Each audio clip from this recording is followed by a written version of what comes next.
That single hour, it seems so small, so insignificant in the grand scheme of a 24-hour day. It's the hour you trade for one more episode of that show everyone is talking about. The hour you sacrifice to get a head start on tomorrow's project, believing you're buying productivity. It feels like a smart trade, a minor compromise for a moment of entertainment or a feeling of accomplishment. But what if I told you that this single, seemingly harmless hour is the most expensive hour of your day? What if that nightly transaction is quietly accumulating into a significant crisis within your body, becoming the invisible architect of your daily struggles? This habit, this small debt you incur each night, could be the hidden reason behind your uncontrollable sugar cravings, the persistent brain fog that clouds your afternoons, and the frustrating inability to lose weight, no matter how hard you try. It's not merely about feeling tired. It's about chronically disrupting the delicate hormonal dance that governs your metabolism, your stress response, and even your mood. Your body interprets this recurring sleep restriction as a state of low-grade constant emergency, subtly altering its functions for survival, not for thriving. We often treat sleep as a negotiable luxury, a flexible item in our budget of time. But the true cost of that lost hour is far greater than we can imagine, and our body is keeping an unforgiving score. I am Dr. Lucas Mason, and in my more than 30 years of caring for patients with metabolic disorders, chronic fatigue, and stress-related conditions, I have seen how this silent accumulation of sleep debt becomes the foundational crack in a person's health, long before any serious diagnosis appears. Are you ready to understand the real price of that lost hour? Before continuing, if you haven't subscribed yet, click the bell icon so you don't miss out on any health tips designed especially for you. If you like the video, give it a thumbs up and leave a comment. If not, give it a thumbs down to help us improve. Let's start by reframing how we think about this. That lost hour isn't just lost time. It's a lost opportunity for your body to perform its most critical maintenance.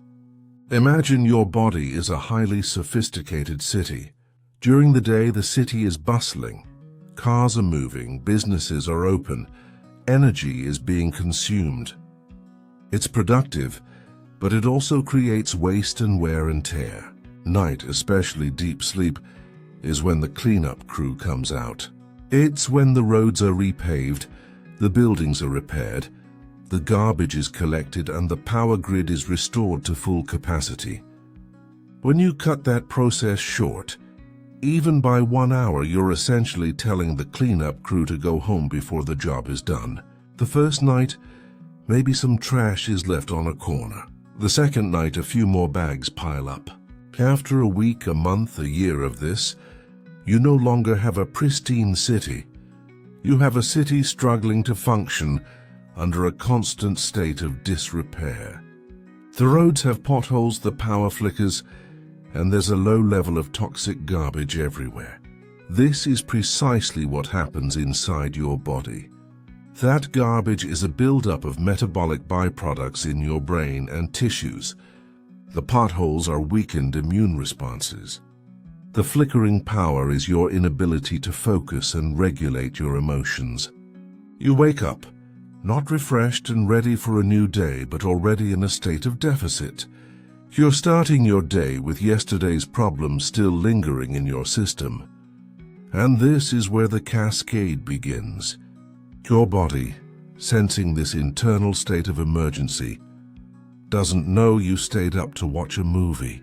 It interprets the lack of restorative sleep as a threat, a primal danger. It thinks you're in a survival situation. And how does the human body respond to a survival situation? It triggers its ancient, hardwired stress response. The control center for this is a tiny gland in your brain that signals your adrenal glands to release cortisol, the primary stress hormone. In a healthy sleep cycle, cortisol levels are naturally lowest at night, allowing your body to rest and repair. They then gradually rise, peaking in the morning to help you wake up and feel alert. But when you consistently cut your sleep short, this beautiful rhythm is shattered. Your cortisol levels don't get the chance to dip properly at night. You go to bed wired and wake up feeling groggy and unrefreshed. Yet internally, your stress response is already on high alert. You are, in effect, living with a low-grade chronic flight or fight response. Think about it. Have you ever felt that sense of being tired but wired?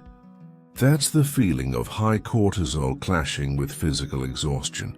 It's your body's alarm system stuck in the on position. This isn't just a feeling. It has profound physical consequences. Chronically elevated cortisol tells your body to do two things to survive the perceived threat: find high-energy food and store it as fat. It's a survival mechanism. Your brain screams for quick energy, which in our modern world means sugar and refined carbohydrates. That uncontrollable craving for a donut in the afternoon isn't a lack of willpower. It's your sleep-deprived brain, drenched in stress hormones, trying to save you from a threat that doesn't exist. At the same time, this cortisol signals your body to hold on to energy, particularly as visceral fat around your abdomen. This is the most dangerous type of fat, the kind that wraps around your organs and fuels inflammation. So you find yourself in a vicious cycle.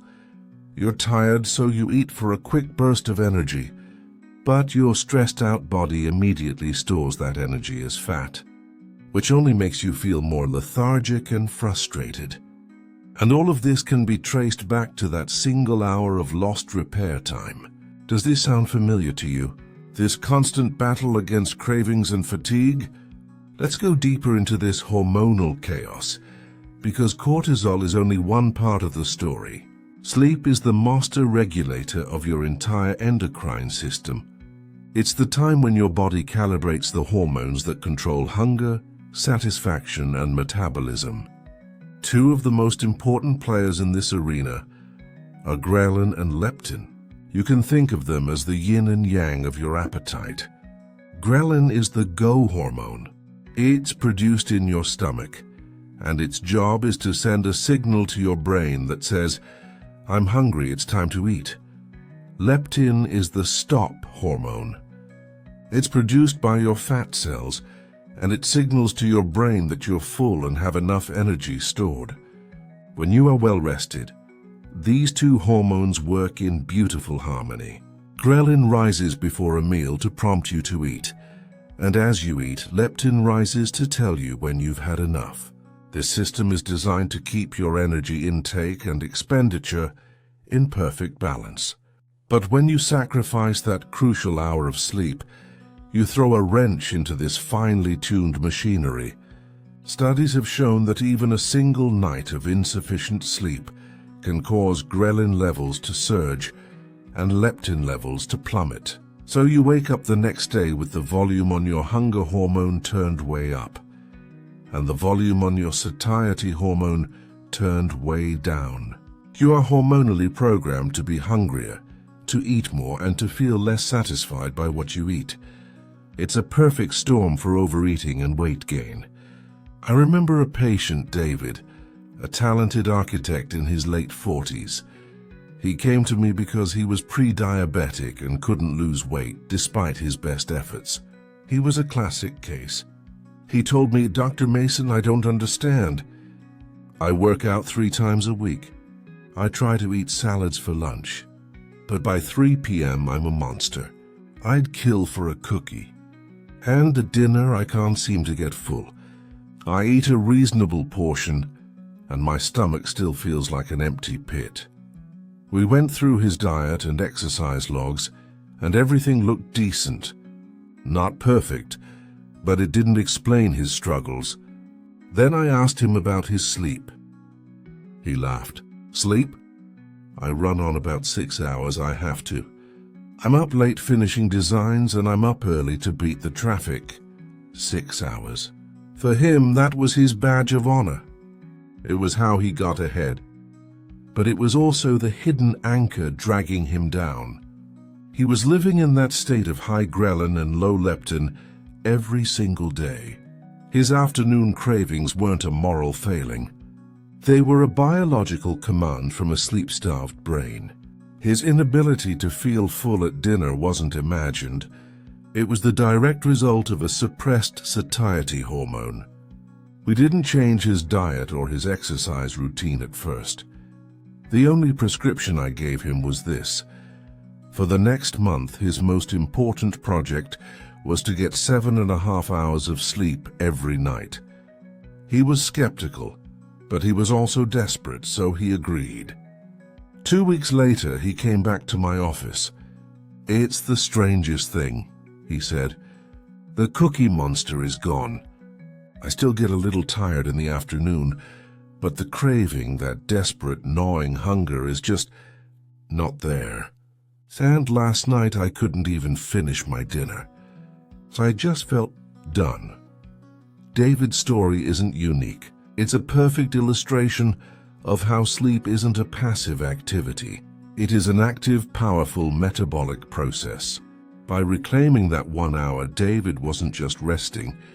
He was recalibrating the very hormones that had been sabotaging his health for years. He started losing weight without feeling like he was fighting a constant, losing battle against his own body. He was finally working with his biology, not against it. This hormonal disruption extends beyond just hunger. It impacts how your body handles sugar. When you're sleep-deprived, your cells become less sensitive to insulin, the hormone that ushers glucose out of your bloodstream and into your cells for energy. This is a condition known as insulin resistance. Your pancreas has to pump out more and more insulin to do the same job. This is the direct path to pre-diabetes and eventually type 2 diabetes. So that lost hour isn't just making you hungry and stressed. It's actively pushing your body toward one of the most serious chronic diseases of our time. Now that we understand the hormonal fallout, let's talk about what's happening to the most important organ in your body, your brain. We've all experienced that feeling of brain fog after a poor night's sleep.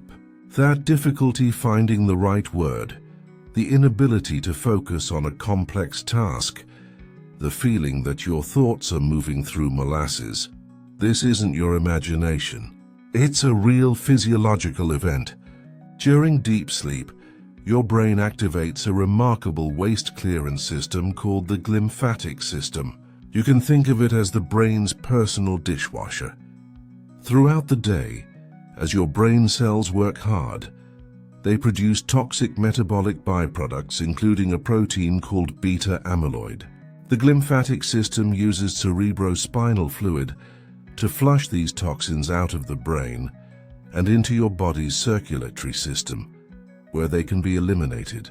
This process is about 10 times more active when you're asleep than when you're awake. When you cut your sleep short, you are shutting down the dishwasher before it has finished its cycle. Those toxic proteins, including beta amyloid, are left to linger in your brain.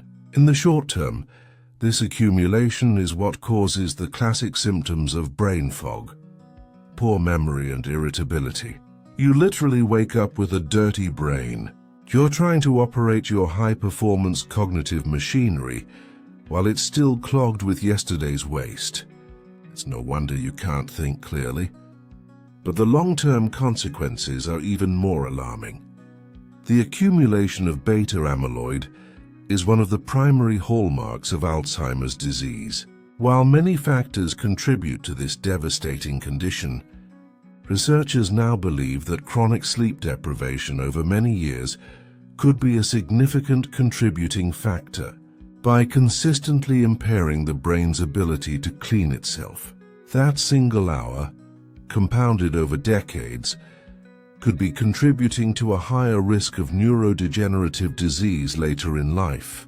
But the impact on the brain isn't just about cleaning, it's about emotional regulation. The part of your brain responsible for logical reasoning and impulse control is the prefrontal cortex. The part that governs raw primal emotions like fear and anger is the amygdala. Sleep is what keeps the relationship between these two areas balanced. A well-rested prefrontal cortex acts like a wise and calming parent to the emotional, toddler-like amygdala. It can assess a situation rationally and say, okay, that rude comment from a coworker is annoying, but it's not a life-threatening crisis. Let's take a deep breath and respond calmly. When you are sleep-deprived, however, the connection between the prefrontal cortex and the amygdala weakens. It's like the parent has left the room. The amygdala is left unchecked, free to overreact to every minor stressor. Suddenly, that same rude comment feels like a major personal attack. A traffic jam becomes a source of explosive rage. A simple request from your partner feels like an overwhelming demand. You become more emotionally volatile, more pessimistic, and less resilient. I saw this so clearly with another patient, a young mother named Jessica. She came to me for anxiety. She felt a constant humming sense of dread and would snap at her husband and children over the smallest things. She loved her family dearly, and her reactions left her drowning in guilt, which only fueled her anxiety further. She was sleeping in fragmented chunks, maybe 5 or 6 hours total, between her baby's needs and her own desire for a few moments of me time late at night. She believed her problem was purely psychological. We started her on a strict sleep schedule, even if it meant letting some chores go or asking for more help from her husband. The change was profound. 3 weeks later, she told me with tears in her eyes, "I thought I was losing my mind. I thought I was a bad mother. I never realized I was just tired. The anxiety is still there sometimes, but it's a whisper now, not a roar. I can handle things again. I feel like I have my brain back." She didn't need medication. She needed rest. She needed to allow her prefrontal cortex to come back online and soothe her overactive amygdala. That stolen hour of sleep wasn't giving her me time. It was stealing her ability to be the calm, patient mother she wanted to be. It was robbing her of her own emotional stability. So when you feel irritable, overwhelmed, or unable to control your impulses, ask yourself, is this a character flaw? Or is it a symptom of a brain that is literally suffocating in its own waste and operating without its emotional brakes? The answer, more often than not, lies in that hour you sacrificed last night. This brings us directly to the frustrating battle many people face with their weight. It's one of the most common complaints I hear in my practice. "Dr. Mason, I eat clean, I exercise, but the scale will not move. In fact, it's creeping up. What am I doing wrong?" We've already laid the groundwork for this. Let's connect the dots and see why a sleep-deprived body is a body that is primed to gain and hold on to weight. It's a multi-front war that you simply cannot win through diet and exercise alone if your sleep is not in order. First, as we discussed, your hormonal deck is stacked against you. You have elevated ghrelin, making you hungrier, and depressed leptin, making you less satisfied. You are fighting a biological urge to consume more calories. Second, your master stress hormone, cortisol, is chronically elevated. This doesn't just increase cravings for unhealthy food. It also encourages your body to store calories as visceral fat. Even if you are eating at a calorie deficit, your body, in its perceived state of emergency, is incredibly reluctant to let go of its fat stores. It sees that fat as a crucial energy reserve for the crisis it thinks it's in. Third, your brain is working against you. The sleep-deprived prefrontal cortex loses its ability to make sound, long-term decisions. The part of your brain that says, "I should choose the grilled chicken salad," is weakened. The more primal, reward-seeking part of your brain, which screams, "Give me the pizza and fries for an instant dopamine hit," is in full control. Your willpower isn't a limitless resource. It's an executive function managed by a part of the brain that is acutely sensitive to fatigue. Expecting yourself to make consistently healthy food choices when you are sleep deprived is like expecting yourself to run a marathon with the flu. It's biologically improbable. Fourth, you have less energy to be physically active. It's a simple, obvious point, but a crucial one. You're less likely to have the motivation to go to the gym. Your workouts will be less intense and effective. You'll find yourself sitting more and moving less throughout the day, a phenomenon known as reducing non-exercise activity thermogenesis, or NEAT. This can account for hundreds of calories of reduced expenditure over the course of a day. So let's summarize the unwinnable war. You are hungrier, your body is primed to store fat, your decision-making abilities are impaired, and you have less energy to move. Can you see now why sleep is not a peripheral player in weight management? It is the very foundation upon which any successful, sustainable weight loss is built. You can have the most perfect diet plan and the most dedicated personal trainer. But if you are consistently sacrificing that hour of sleep, you are constantly and powerfully undermining your own efforts. You are trying to build a house on sand. The first step to winning the war against weight is not a new diet or a more intense workout. It is a truce with your own biology. It is the simple, non-negotiable commitment to give your body the restorative sleep it needs to bring its hormones and brain functions back into balance. When you do that, you'll find that the cravings diminish, your energy returns, and your body becomes a willing partner in your health journey rather than a stubborn adversary. I hope by now it's crystal clear that this isn't about being lazy or unproductive. In fact, reclaiming that hour of sleep is the single most productive thing you can do for your health, your career, and your relationships. The question is, how do we do it in a world that seems to reward sleeplessness? It starts with a radical shift in mindset. Sleep is not the first thing to be cut when you're busy. It is the non-negotiable foundation that makes everything else possible. Let's talk about some practical, actionable steps you can take starting tonight to reclaim your hour and, in doing so, reclaim your health. First, create a power-down hour. The hour before you intend to be asleep should be sacred. This is not the time to be scrolling through social media, watching stressful news, or answering work emails. The blue light emitted from screens is particularly disruptive, as it suppresses the production of melatonin, the hormone that signals to your body that it's time to sleep. Instead, use this hour to signal to your body and mind that the day is over. Read a physical book. Listen to calming music or a podcast. Take a warm bath or shower. The subsequent drop in body temperature can help induce sleepiness. Meditate or do some gentle stretching.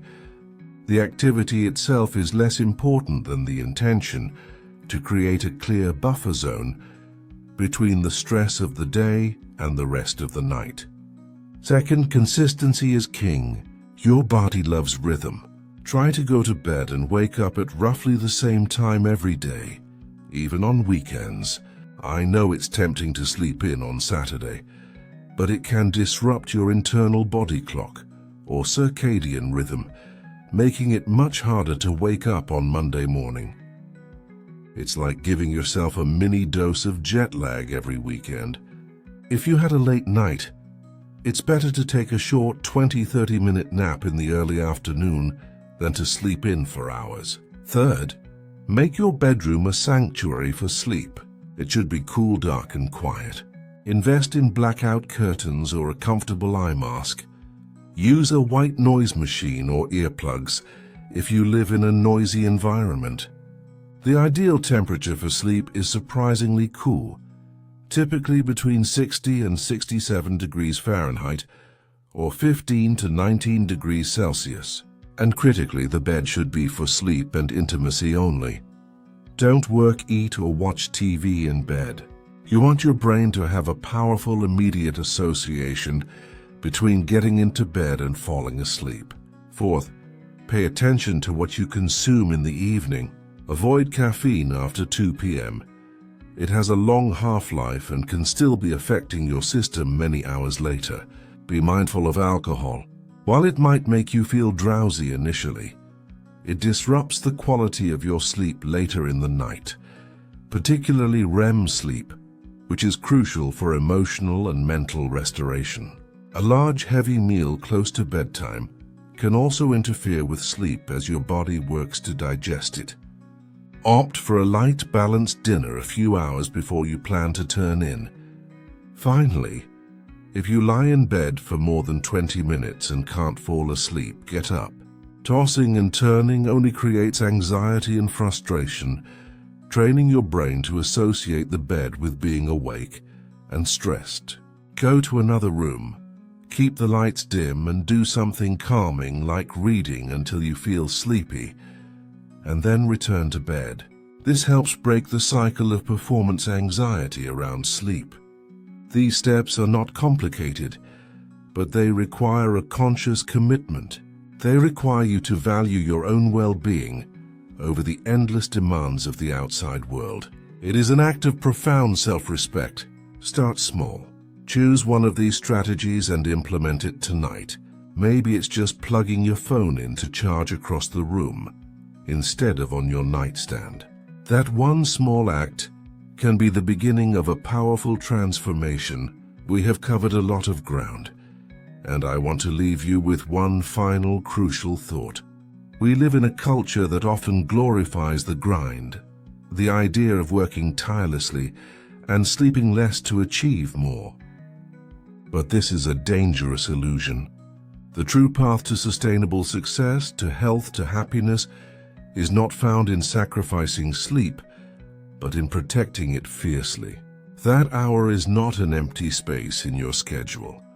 It is the time when your body heals, your mind consolidates memories, your emotions are regulated, and your hormones are balanced. It is the foundation of your physical and mental resilience. Sacrificing it is like constantly withdrawing money from a bank account without ever making a deposit. For a while you can get by on the balance, but eventually, inevitably, the account will be overdrawn. The symptoms we've discussed today, the cravings, the brain fog, the weight gain, the irritability, are your body's version of an overdraft notice. It's a desperate warning sign that the system is unsustainable. So my advice to you is this: view your sleep not as a luxury, but as your most important daily investment in your own well-being. The greatest project you will ever work on is yourself, and the work you do while you are asleep is just as important as the work you do when you are awake. Tonight, when you feel the pull of one more episode or one last task, I want you to pause and remember the true cost. Choose to invest in yourself. Give your body that sacred hour. It is a gift that will pay dividends in every other area of your life, bringing you more energy, clarity, and health than any sleepless night ever could. Thank you for sharing your time with me. If you found this information valuable, please share it with someone you care about. What is one small change you will make tonight to protect your sleep? Let me know in the comments below. Take care and sleep well.